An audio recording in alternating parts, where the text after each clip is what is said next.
ගාථාව කියන්නේ මෑණියන්ට වදින ගාථාව කියන්නේ කවුරුත් කියන්නේ ලස්සන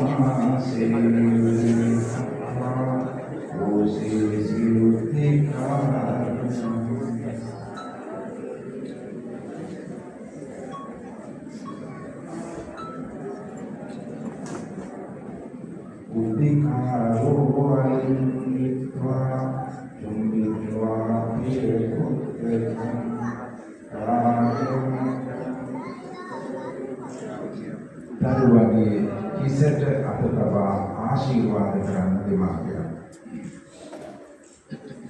දැන් තමන්ගේ අතේ තියෙන පිරිකර සිවුරු පිරිකර දරුවන්ට පිළිගන්නවා. දැන් බාර ගන්න දැන් පිළිගන්න ඒ පිළිගැනීමේදී පාත්‍රය පසෙකින් තබන්න අපේ ස්වාමීන් වහන්සේ උපදෙස් දෙන්න පාත්‍රයේ පසෙකින් තබලා සිවුරු පිළිකර දරුවගේ අතට දෙන්න. දැන් හැම දරුවෙක්ම කුල දරුවන් ස්වාමීන් වහන්සේගේ පැත්තට හැරෙන්න.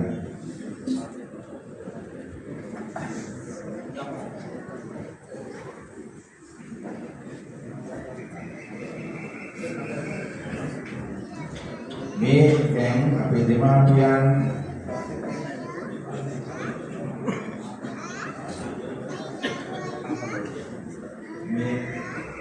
මේ ආසන